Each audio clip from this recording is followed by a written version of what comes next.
अस्सलाम वालेकुम मेरी सोनी सोनी कुड़ियों ते सोनी सोनी आपियो कैसी हो आप सब। आई होप सो तुसी सारे ठीक होते, मैं भी ठीक हाँ। 3-4 दिन के बाद आपकी बहन छुट्टी मार के ना आ चुकी है दोबारा से अपनी यूट्यूब पे। तो आई होप सो कि मेरी वाइटी की जो फैमिली है ना 500 से अबव की, वो मुझे ना भूल ही नहीं होगी। तो अगर भूल गए तो आज जो मैं आपको चीची देती हूँ, चीची में आपको मिलेगा चाय विद टक बिस्किट। तो इसी पे ना राज़ी हो जो एक्चुअली आपकी बहन ना थोड़ी सी डिस्टर्ब थी, तो इसलिए व्लॉग तो बना हुआ था, लेकिन ना व्लॉग को अपलोड करने के लिए ना आपकी बहन का जो माइंड है ना वो ग्रीन वाली बत्ती ऑन नहीं कर रहा था कि ना तुम वॉइस ओवर करो। और अभी मैं आके बैठी हूँ, वॉइस ओवर कर रही हूँ, और मैंने इतने रीटेक लिए ना कि एंड पे मैं रोने लग गई हूँ कि यार मुझसे नहीं हो रही वॉइस ओवर ना। तो फिर अब मैंने फिर ख़ुद को कहा है कि नहीं रम, अब करो वॉइस ओवर। तो बड़ी हिम्मत जमा के ना मैं वॉइस ओवर कर रही हूँ। तो कुछ बोलने में गलती हो जाए तो उसके लिए स्टार्ट पे ही कह रही हूँ कि माजरत सॉरी, क्योंकि मैं ना बिल्कुल एक सेटिस्फेक्शन माहौल में बिल्कुल भी इस टाइम नहीं हूँ कि मैं कुछ अच्छा मतलब बोल सकूँ। माहौल नहीं मतलब माइंड मेरा ऐसा ना बिल्कुल सेटिस्फाई नहीं है, डिस्टर्ब सा ही है। और वो क्यों है वो मैं आपके साथ बाद में किसी व्लॉग में ना शेयर करूँगी इंशाल्लाह। लेकिन ना यहाँ पे चलें जी, आपको क्या मैं अब परेशान करूँ, आप लोग 10 मिनट की वीडियो के लिए भी परेशान होने आए हो ना जी ना। एंड तो मैं बिल्कुल भी नहीं करना ना। अच्छा, यहाँ पे मेरी जेलम वाली जो आंटी है ना हमारे नेबर्स में, वो आई थी सुबह सुबह ना, तो मैंने उनके लिए चाय बना ली, साथ बिस्किट मैंने कहा सर्व कर लेते हैं। मम्मा के लिए मैंने यहाँ पे नाश्ता बना लिया था। मैंने कहा चले मम्मा ना उनके साथ बैठ के ना बातों बातों मैंने थोड़ा बहुत खा ले, नाश्ता वगैरह कर ले। तो यहाँ पे ये आंटी इतनी अच्छी है ना, इनके साथ मेरा खाला भांजी वाला एक किस्म का सीन है। आएंगी कसम से मेरे पास बैठेगी, बातें करेंगी, और मुझे इतनी पपियाँ जपियाँ दे के जाती हैं और इतना मुझसे प्यार करती हैं ना। और जब जाते टाइम दुआएं दे के जाती हैं ना, तो आप यकीन करें कि मेरी जो रूह है ना वो एक किस्म की बिल्कुल तरोताज़ा हो जाती है, खुश हो जाती है। और लास्ट ईयर तो ऐसा था कि मामा ना लास्ट ईयर बहुत टाइम गाँव ही रही थी, मतलब 10 दिन लाहौर 20 दिन गाँव ना, इस तरह सिस्टम जो था वो चल रहा था। तो मैं ना जॉब से आके सो जाती थी, तो भाई डोर जब ओपन करते थे ना गेट, तो आंटी को भाई ने कहना कि वो सो रही है ना। आंटी ने फिर भी आके मेरी लत्ता नू इंज हिलाना कि इरम उठ जा, मैं तेरे नाल ना गप्पा लाना आई हूं। तो मुझे सोए हुए उठा देती थी। और जब भी इनके घर में मतलब आंटी पुलाव वगैरह बनाती हैं या शामी वगैरह कुछ भी बनाती हैं जो मेरा फेवरेट होता है, तो वो ना लेके आ जाती हैं कि नहीं मैंने ना इरम को देना। तो भाइयों ने ना मजाक बनाया हुआ, कहती है अच्छा इरम की सहेली आई थी। मतलब वो इतना मेरे साथ अटैच है। हालांकि उनकी खुद की माशाल्लाह 2 बेटियां ही, बड़ी बेटी की ना उनकी शादी हुई है, और छोटी बेटी तो मेरी सिस्टर अनम जितनी है, तो उसकी मेरे साथ बहुत बनती है ना। तो आ जाती हैं, बैठ जाती हैं। तो उनके ना छोटे बेटे का ना निकाह है, डेट फिक्स हो गई है माशाल्लाह से। तो मैं छेड़ी थी, मैं कहा आंटी जी तुम्हारे निक्के पीस ने बड़ी जल्दी नहीं कर लेती, क्योंकि लास्ट ईयर ना उसकी डेट फिक्स हुई थी, बात पक्की ना। तो अब उन्होंने कहा है लड़की वालों ने कि ना आप निकाह कर लें तो रुखसी 2 साल बाद कर लेंगे। और माशाल्लाह से ये लव मैरिज है, मैट्रिक में हैं दोनों, और एकेडमी से ना उनकी जो है वो लव स्टोरी स्टार्ट हुई है। तो आज के ना जो हालात जा रहे हैं ना, उसमें सबसे बड़ी बात होती है जो आपका पार्टनर हो ना वो आपके लिए स्टेप लेने वाला हो, ना कि आपके साथ अफेयर चलाए। समझ सकते हैं आप, इस बात से एग्री भी करेंगे। 6-7 साल के बाद जाके लोग कहते हैं कि हमारी कास्ट का मसला है, या हमारी जो फैमिली में इशू हैं कुछ, या हमारे पेरेंट्स जो हैं दोनों तरफ से वो एग्री नहीं है। तो एक किस्म का ना आप किसी का टाइम वेस्ट तो कर रहे होते हो, लेकिन उसके जो जज्बात होते हैं ना उनके साथ एक्चुअली आप खेल रहे होते हो। क्योंकि उसके बाद ना वो इंसान बहुत मुश्किल होता है कि जाके किसी और के साथ अपने जज्बात, अपने ख़यालात और अपनी जो केयर अटेंशन होती है ना किसी दूसरे इंसान पे वो सर्व कर सके। एक्चुअली ये चीज़ होती है। तो इस बात से ना हम सब बहुत खुश थे कि हमने कहा देखें यार वो लड़का मैट्रिक में है और उसने स्टेप लिया है कि यार मैं इसको हलाल करूँगा, इस रिश्ते को हराम नाम नहीं दूँगा। तो हम लोग बहुत खुश थे, क्योंकि मेरा छोटा भाई है तो माशाल्लाह से उसकी भी ना लव मैरिज एक किस्म से होगी, आप कह सकते हैं। और उसने भी जब ना उन दोनों में इस तरह से कुछ बातचीत चली, तो भाई ने सबसे पहले आके घर में मम्मा को बताया, और हम लोग तो सब इतने खुश थे। और मैं वही सोचती थी कि यार मम्मा वो कौन सी बहनें होती हैं या वो कौन सी मदर्स होती हैं जो अपने ना बेटों भाइयों की खुशियों में टांग अड़ाती हैं और कहती हैं कि नहीं सानू ये लड़की नहीं पसंद या उसके घर वाले नहीं पसंद। हमारे घर में तो ऐसे चहल पहल थी। और जब भाई ने बताया था ना, तो 10 मिनट बाद ही मैंने पापा को मैसेज कर दिया था। मैं कहा पापा जी, पापा कहते क्या, मैं कहा मुबारक हो थोड़ी निक्की नूंह भी हैगी ना। पापा ऑफिस में थे, तो मैंने ना रिप्लाई नहीं आया पापा का, मैंने डायरेक्ट पापा को कॉल की। मैं कहा पापा आप कितने हो, आपने मेरे मैसेज का जवाब नहीं दिया। पापा कह रहे मैं ऑफिस में बैठूँ, ऐसी बातें ना ऑफिस में नहीं होती। मैं कहा अच्छा मैं बता रही हूँ, आपकी छोटी एक बहू है तो हमने उनके घर ना अब जाना है, आप बस आओ ना।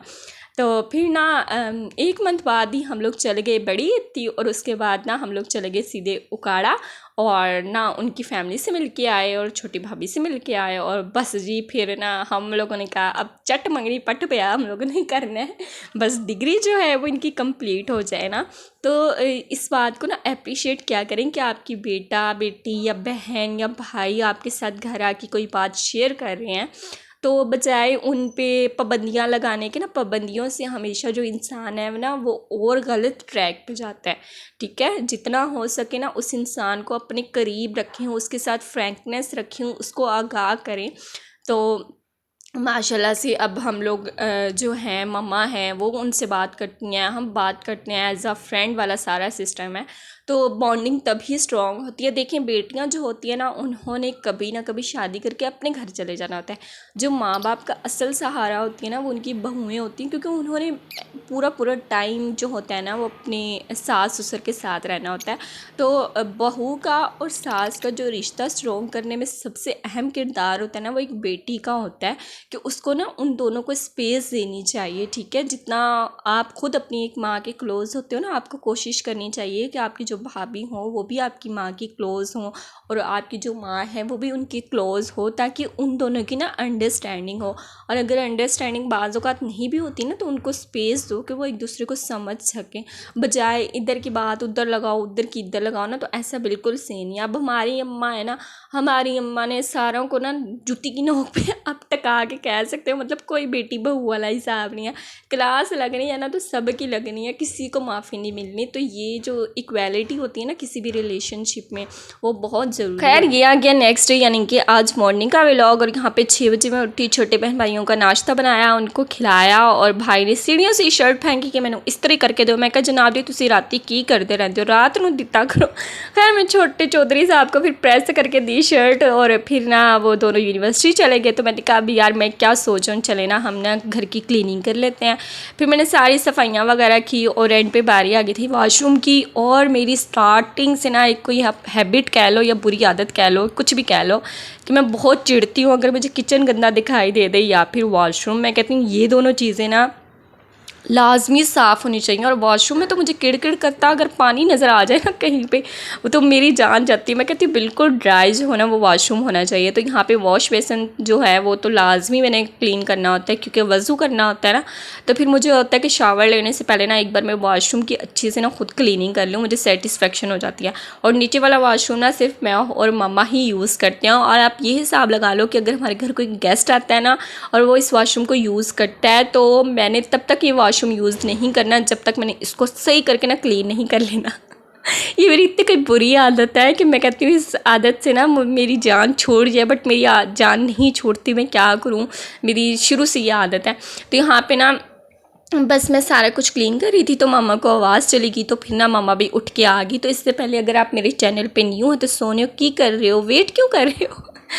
तो डू सब्सक्राइब करो यार, लाइक करो, शेयर करो। बस यही ज़िंदगी है, हंसते मुस्कुराते रहा करें, और ना कोशिश किया करें कि हाँ सबसे अहम बात, अगर आप लोग मेरे न्यू व्यूवर्स हो और आपका यूट्यूब चैनल नहीं है तो हुन्ने उठो तो अपना यूट्यूब चैनल बनाओ, ठीक है ना।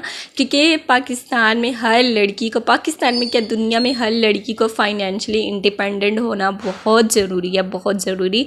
लाजमी नहीं है कि आपने सुपरवाइज़र ही लगना है, कुछ भी आप छोटा सा भी अपना जो है वो इंडिपेंडेंट होने का सोर्स ऑफ इनकम बनाते हो तो आप यकीन करो आप बहुत रिच हो, बहुत रिच हो। एक अपने अर्न करने की जो सेटिस्फेक्शन होती है ना वो बहुत अलग होती है। और सबसे बड़ी बात होती है कि आप अपने पार्टनर के साथ ना मिल रहे हो, मतलब मिल के कुछ ना कुछ कर रहे होते हो, अपने फ्यूचर के लिए सेविंग कर रहे होते हो। बेशक ज़िंदगी का कोई पता नहीं है, लेकिन ना ज़िंदगी में ऐसे हालात भी आ जाते हैं कि जो आपका पार्टनर है वो थोड़ा सा डाउन हो जाए, या उसके साथ कुछ ऐसा जो है वो हादसा पेश आ जाए कि वो अर्न ना कर सक रहा हो, तो आप किसी तीसरे के आगे ना हाथ ना फैलाओ, बल्कि आप खुद दोनों में से जब कोई अर्न कर रहा होता है ना, तो फिर दिल को ना एक मुतमईन कह लो, तसल्ली होती है कि यार हमें किसी तीसरे के आगे मांगना नहीं पड़ेगा, हम खुद करें, थोड़ा खाएं थोड़ा खर्चें, हम खुद कुछ ना कुछ जो है ना वो कर सकते हैं।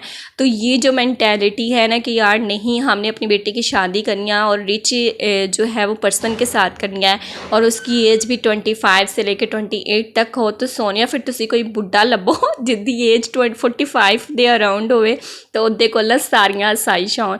बस यहाँ पे क्लीनिंग करने के बाद मैंने अच्छे से पूरे घर में स्प्रे वगैरह किया, और यहाँ पे मेरे आज का जो व्लॉग था वो एंड हो गया। और ये उस दिन ना मैंने बनाई थी आलू की बिरयानी, और इतनी माशाल्लाह अच्छी बनी थी ना, इस बार ना मेरे चावल टूटे और ना ही मेरे चावलों में जो पानी था ना वो ज़्यादा गया, और बहुत अच्छे स्पाइसी बने थे। तो बस यही छोटा सा व्लॉग था, मैंने कहा चलें यार जो बना हुआ है वो तो आपके साथ शेयर करूँ ना क्योंकि बहुत ही छुट्टियाँ हो जाती हैं, फिर ना जो व्यूज़ हैं वो कम आने लग जाते हैं। और यहाँ पे सिस्टर ना उस दिन देख रही थी हम साथ साथ हैं मूवी, और ये मेरी इतनी कोई फेवरेट मूवी है कि ना इसको मैं जितनी बार देख लूँ मेरा दिल नहीं भरता। तो मैंने कहा तुम भी देखो। बस यही था मेरा व्लॉग, मिलते हैं नेक्स्ट व्लॉग में। अल्लाह हाफिज़।